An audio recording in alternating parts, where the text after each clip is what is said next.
Welcome to Real Estate on the Rocks, where you get top shelf real estate conversations served straight up, never watered down. Here's your host, Dave Snowberger.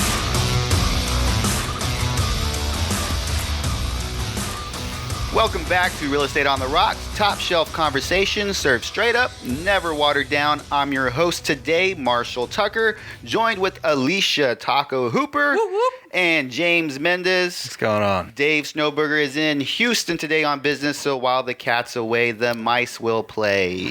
Three blind mice. Three blind mice. We have no idea what we're doing. The best way to go. That's right. Okay, so what are we going to talk about today, guys? I'm lost. Education. Education. So you're not lost. That's right. That's right. See? Knowledge I is feel like power. you planned that, yeah. Yes, education is, that's what I have down. Education is power. I'm and reading your notes. is key. Oh, get off my notes. Get your own notes. I might pirate what you have to say too, you know. So, All right. So education. Why don't you explain and tell us a little bit more about that?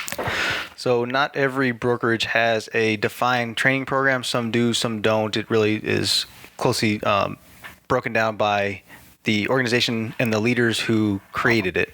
So fortunately for us at Keller Williams, we have a great training program. I'm sure others do as well, but ours has a great feel that I enjoyed. Ignite obviously being one of them. So there's some key fundamentals of education and steps that people go through that were I found very informative. What were some of the key pieces of education you guys found most informative for that when you first started? Just the general knowledge of kind of what's a day looks like for a real estate agent. You know, there's still that. I didn't really find value until I found a mentor in Dave as far as what to do day per day, and was able to actually put my knowledge and what I've learned into practical application. So I was always on the December plan. I had income coming in from another job, and so I was just kind of like, well, I'm just going to keep learning until I'm the professional, until I'm the expert, and that way I'll know exactly what to say, how to do it, and all that kind of stuff.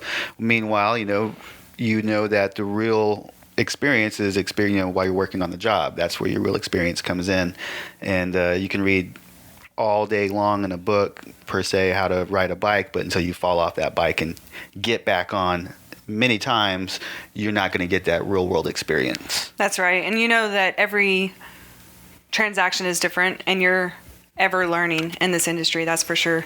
So one thing to remember is that as long as you're in action, you're good. Don't worry about perfection. You'll never reach it because it is ever changing. Right. I'm learning things every day. I'm still learning new things. Absolutely. Like the laws of Airbnb inside and out now, for the Austin areas. Right. You're always learning something. A new problem falls in your lap. You got to solve it. You figure it out. And then you're a little bit more experienced for the next one. Yep, absolutely. And education is power, as we said, but execution is key. So we obviously have to have certain requirements to keep our license. So we have those hours that are needed as far as education. So it's important to have that. But on a, more localized level, just random classes to keep you up to speed and keep you in the know. So as New Guy mentioned before we got on air, CMA, obviously you've never run a CMA if you haven't been in the industry. So that's a key class to have. What's a CMA? What is a CMA? Comparative Market Analysis.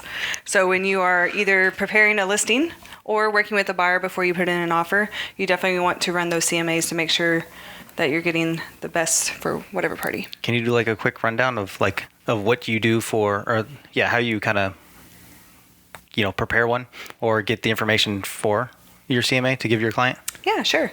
So if I'm going in for a listing appointment, obviously you want to make sure that you know the property. So you can do a one-step listing appointment or you can do a two-step listing appointment.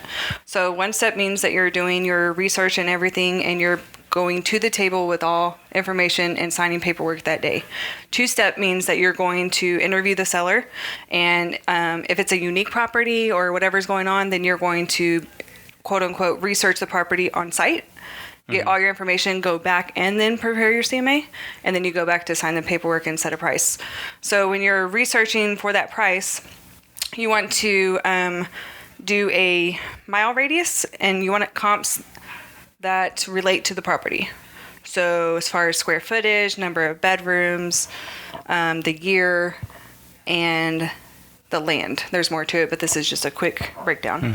And then you just start from there, and you want to start with area first and then branch out to time if nothing comes within a mile radius. So then you're going to increase your time from 180 days to maybe a little bit more, just depending on what's showing up.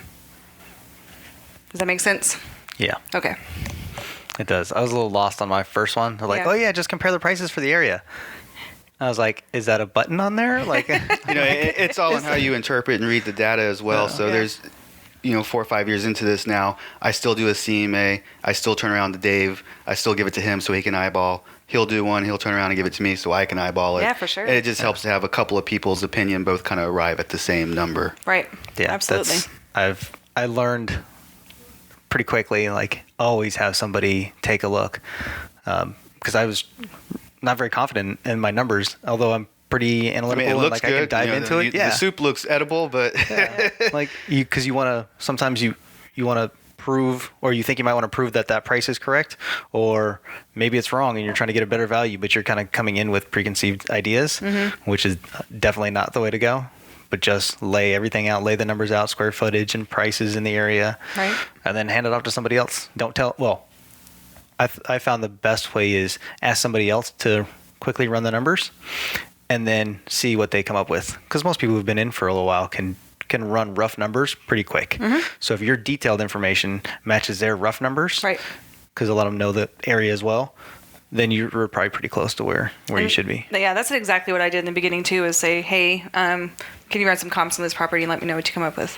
Yeah. So the key in what I've been taught, and obviously we all have been taught differently, I mean, with the same foundation, but we have Yeah. our different ways of framing the house, if you will. So what I've been taught is that you give them a range. You do not go in and say, hey, we should list at 250 or at 300. You provide a range and say, where would you like to position your house? Because it's their decision. You don't want them to come back to you and say, you said I could get 250 for it, and we're only seeing 225, right? With the explanation that the higher the number, the less eyes that might actually fall on the property, whereas the lower the number, you're giving the house away, but you're going to get a bunch of eyes on there. So you got to kind of meet somewhere in the middle of That's that right. range. Yep. Cool. Does someone want to explain the 3 ranges? Sure. Go ahead. No, I'm fine. Go ahead. Not me. Not me. So you can position yourself. There's a wonderful pyramid that Keller Williams provides on where you can position your home. So if you go at market value, then you're going to have a certain range of buyers that are looking at your property. If you're in a hurry or you potentially want to raise the price up, then you can go 15% below market value, 10 to 15% below. And you could potentially, not guaranteed, get into a multiple offer situation and potentially drive that price up for your seller. On the flip side, if they do want to go in high, they just need to understand that they are eliminating the number of buyers that are going to look at their property. And then if they do decide to list higher than what you were hoping that they would select, then you just need to have a price drop schedule. Say, okay, after 7 to 10 days, if we don't have an offer, we're going to drop it to here. You got to be skilled at that conversation to bring them back down. Right. Yeah. It's all about expectations. So, I mean, because what a seller is very obviously vested in their property. There's a lot of emotions. They may or may not want to move. So you have to just reason with them, set those expectations, and just keep them informed along the way. Cool. Yeah. All right. Well, I can remember, taking a bunch of classes when I became a new agent, because like I said, I wanted to be the professional. I wanted to have that confidence of the knowledge of knowing what I was talking about. So it's very easy to fall into the DIPA and the NIPA, right? What is that? Direct income producing activities, DIPA by day and NIPA by night, non-income producing activities. So one is working in the business, the other is working on the business. So, taking classes all day long is not really where you should be. As a new agent, you should be calling people. You should be getting yourself, face-to-face conversations, putting yourself in that position to hear no, just making calls and door knocking. Whereas working on the business, the NIPA, that's building your website, building your name and your brand and getting it out there. It's just, not going to make you money. So sure, it's important.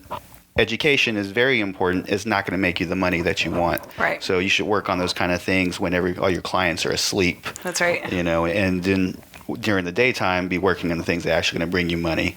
So education is important. Just make sure that it's not taking up your lead generation time. Absolutely. And online presence is important too as well. Like you said, the reviews, branding, your website, etc. So look at that as your passive way of building your business. So it's working in the background, right? So your active is, like you said, lead gen, open houses, etc. Very well. Yep. James, you got anything? No, not really. I love classes. Love training. Military background. So obviously Do you like them in person, or do you prefer to take them online? I've done, I think, one or two classes. Well, my license classes were all online. So that was great, except for the fact that I mixed in the fact that I was traveling while taking classes. So that extended it significantly. Yeah. I don't ever recommend you travel and take online classes for real estate. It's just, It's convenient, taking them online because you can do it anytime at night or on your lunch break, when you're not making calls. But, also if you do have to take a class in a pinch, usually they're free in person and you get a nice lunch with it. So yeah, those have been fun. But see, I'm a networker. I'm all about meeting people. So I still don't even know your name. You don't? Oh, my name's Alicia Taka Hooper. Oh, Nice that's to meet right. I you. did say that, didn't I? No, so I definitely prefer in person because you have the wonderful opportunity to learn and to network. Yeah. So I prefer in person. And I know it takes away, but Some people ask some pretty interesting questions. Yeah, that VA loan class, so bad. You could tell 99% of the people had never really dealt with military people too much. I remember mine, and I was thinking to myself, I should have taken this one online. I 100% should have taken that online. It was the worst class I've ever been in. Oh. Just asking all kinds of crazy questions. I'm like, just ask the person. Just ask the military person. They're going to be able to understand it far better than you can. And I know people have been in 10 years who still can't even read some of this stuff. So don't even waste your time. right. But outside of that, it's been fun. I definitely like the contract classes interest me just because for the understanding. I hate writing contracts or all the back and forth or not the back and forth, but the detailed stuff because I have I'm worried I'm afraid gonna of miss making something. a mistake, or I'm afraid of missing something, and I hate that. So it really bothers me to make clerical errors. And especially when there's a lot writing on it, so it drives me nuts. And just a lot of admin stuff I've never really cared for. right. I'm better at having people organized or keeping people organized with systems, or if we're doing stuff I'll create packets and stuff, but I am 100% not the admin type. But the classes are fascinating. You get some good stories and you learn a lot from other people's mistakes. It's our broker, our compliance officer, director of compliance will go through some of those mistakes and trials and tribulations. Those are very fascinating for me.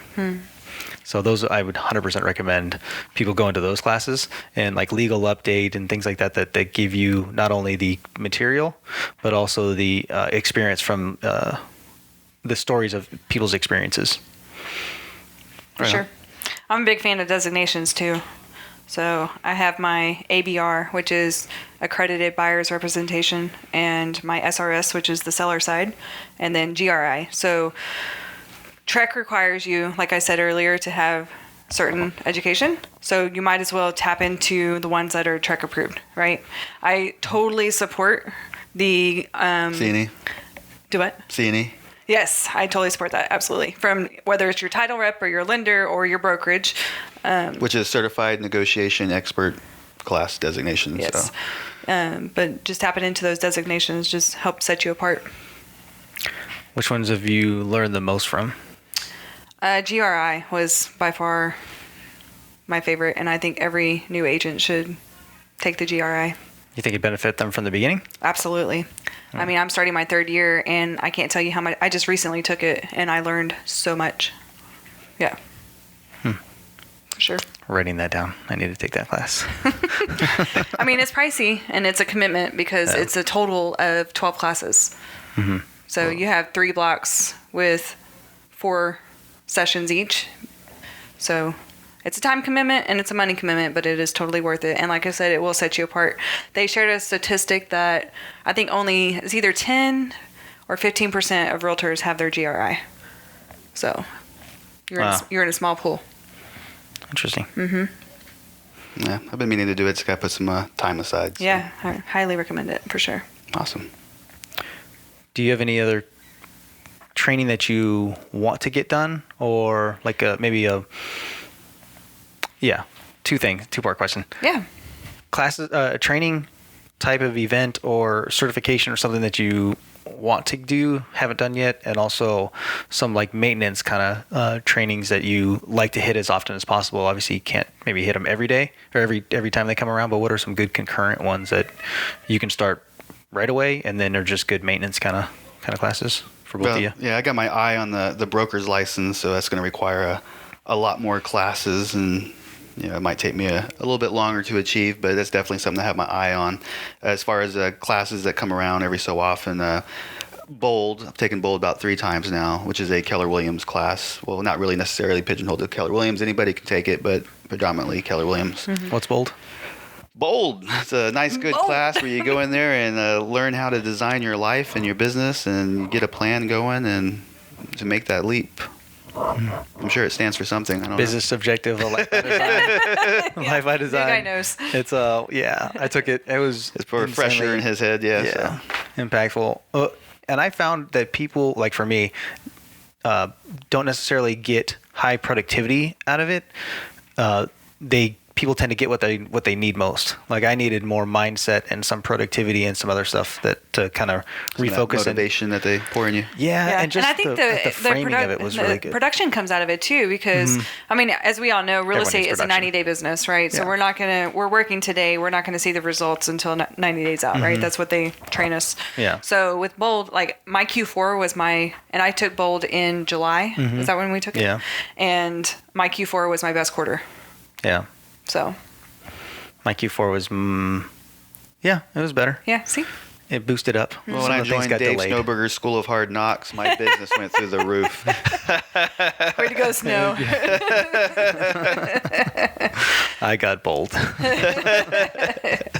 But as far as like the continuing education, that's important. I think anything that pertains to either building a business or marketing are good classes to always take, because especially marketing, if you're looking at social media, I mean, the algorithms of Facebook are constantly changing. So to make sure that what we're doing is efficient and working and producing results, I think that's important to. I think we should also touch on that education is not necessarily the CE classes that are provided by the universities, but it's the podcasts that we listen to. It's the YouTube videos that we watch, from when we get home at night till when we go to bed consistently. That's a great point, yes. Learning and catching up, and the masterminds that we're a part of.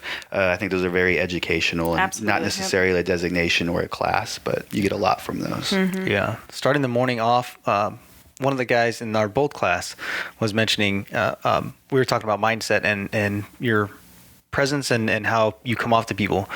And he was like, you don't smile enough. You have a great smile. And that's like, it's still weird to hear it. And he's like, you need to smile more. It'll benefit you significantly more. Yeah, because guys usually don't hear that. I mean, like girls. No. I feel like. Yeah. So, and he's a really nice guy. He's been in the other market center for a little while now, and. Oh, you got some RBF. And so. I mean, well, so, and that's what I was telling him. I was like, we don't.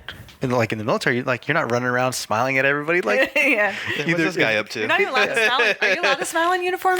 Yes. You are? Oh, I thought you couldn't. Matter. This guy must be going home. He's smiling. It's an alpha type environment, so it's always fighting pecking order and like not always outwardly, but like overtly. And you just have a bunch of guys who's trying to and women who are trying to be bigger, stronger, better than everybody all the time. And so in that environment, if I saw somebody run around smiling all the time, I'm like, I would immediately think like something is going on, like they're plotting against us. See, and that's sad this to can me. end. This could end really bad because they beat the life out of you constantly, and I mean, like in a good way. Still. Like I love it. It's been a huge passion my entire life. But we're not running around smiling all the time. We crack jokes and have fun and everything. But I realized that I carry that on here, and so the vast majority of the time I'm not smiling. And so he's like, smile every morning. And first he's like, smile for, I think it was 30 seconds. Smile for 30 seconds in the mirror. And then eventually extend it to a minute. it is Can extremely you imagine difficult. being like a fly on the wall and In seeing my- new guys smiling?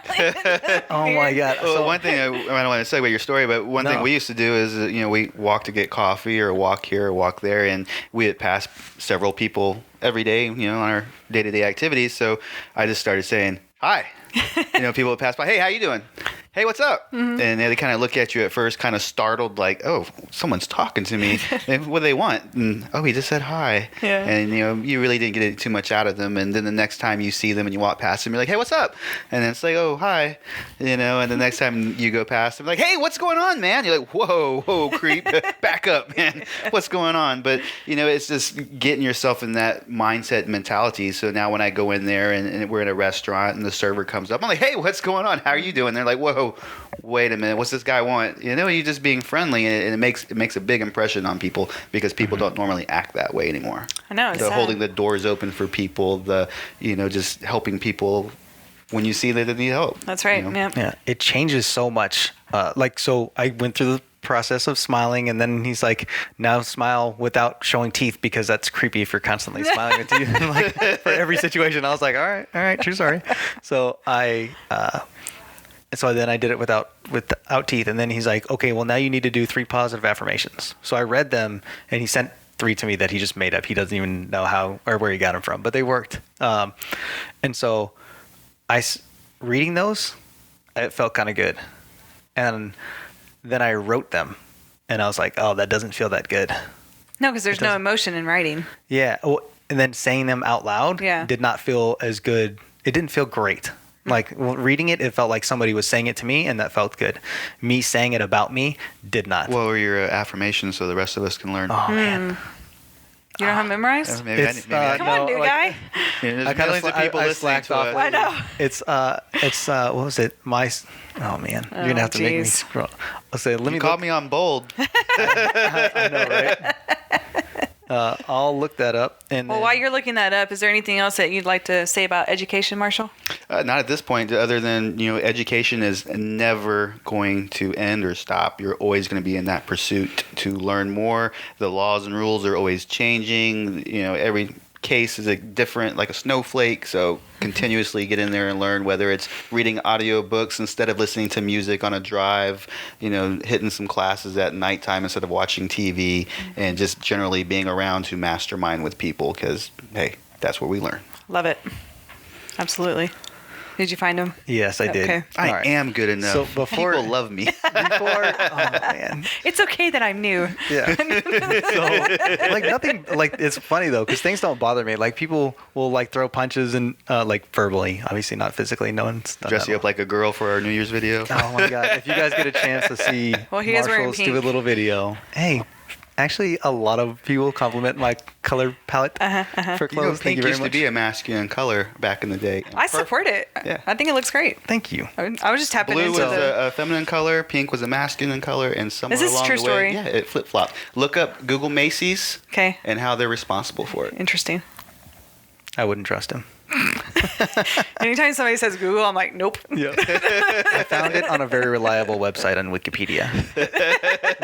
we were actually Added by Marshall. no joke. We were giving a guy a hard time because he said some really kind of dumb stuff, and then he's like, no, I can look it up. Oh, he said there's a snake that had 2 different names. Well, 2 snakes that had 2 different names were the same snake, and we're like, no, it's like that's not true. So he looks it up on a website, and I'm like, not to burst your bubble. Because the girl was like, if it's Wikipedia, that doesn't count. She's a teacher, and he's like, no, it's a website. I was like, okay, but I can buy a website for like a couple dollars. So Right. like, don't put everything in there. So we were beating him up. But it's online. Yeah, I saw it on the Google machine.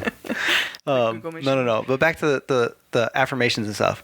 I don't know if you guys are if you pay attention when you're walking around, like how you are presenting yourself. Mm-hmm. I was realizing that although I'm saying affirmations, I'm walking around with a serious face on. And so just like smirking or like feeling better and kind of like halfway smiling, like coming into the office and stuff like that, drastically changed how I continued on through the day. And like, well, you guys see me all the time talking to people in the office and like saying hi to pretty much everybody. Mm-hmm. It's so much, it changes the mood and helps, keep you positive, but also seems to help with others because they walk around here just quiet and Oh, sure. in their own little thing. I like spreading the joy. Okay, so here are Drum roll, here are my positive affirmations. It's Scotty Watson, by the way. He's down in Southwest Market Center. Scotty. Yes, Yeah. everyone likes Scotty. If you guys get a chance, shout out to Scotty Watson. All right, so here it was. He said he was thinking of some affirmations for me, something like this. It says, my smile makes me money. Every time I smile, I make more money. My smile is magic and makes people like me. Boom. And they sounded really weird. At first, he doesn't even know where he got them from. But they just repeating them over and over and then smiling, it just kind of brightens everything up and just felt so much lighter and better each morning. And so now, like, I still see him every morning. The affirmations. I don't see Scotty there every morning. That'd get awkward. That's Got a picture of them right That's next another to podcast. Definitely another time. And no, so I see those things, and I try and start my mornings off really intentional in a positive mindset. I'm back in the gym again. Was it Motivational Mindset? I think is a YouTube channel, or some. I think if you search that on YouTube, it has a bunch of very motivational like videos and stuff, and things starting off I found very positive, and listening to inspirational people has definitely got mornings and days that could be very challenging in a great direction. So I 100% recommend. It's all about how you start your day, right? Yep. Mm-hmm. Don't sleep in. That's right. Don't be lazy, and actually start the night before. I found absolutely. that I am far less likely to be in the gym and have a quality morning if I'm not prepared for it the night before, because the whole I'll get up and throw everything together never works out. Right. One today is worth 2 tomorrows. Oh, that's good. Oh, who'd you steal that from? I don't know. I've just always carried it with me. One a day is worth 2 tomorrows. Think about that. I like it. Google it. Because I used to procrastinate a lot, and then they're like, well, if you do it today, you don't have to worry about it tomorrow. And then you do it tomorrow, you got twice as many things to worry about and do. And so it's just been something that's always helps me to get something done when I'd rather be watching TV. Right, yeah. I like it. Dig it. Cool. Well, I guess that pretty much wraps up today's episode. Thank y'all for joining us today, and we will see you next time. The podcast sponsor. Oh, yes. Kalisha, how could you forget our podcast sponsor? You just call me Kalisha? I didn't call you Kalisha. Alicia. I always try to think about your name. Watch Whenever I change think your tacos name- to kolaches now. Don't ever try to change tacos. Because you spell it differently. So whenever I hear your name, I try to see the spelling in my head, and it always messes me up. Oh, sad day. Just call me Taco Man. Taco. I mean, don't call me Taco Man. Call me Taco, comma. Taco Man. Anyway, our sponsor, Michael Harrell with Guild Mortgage, helped make this possible. Thank you, Mike. We appreciate you. Yeah. We'll see you next time. Bye, y'all. I'm out. Bye.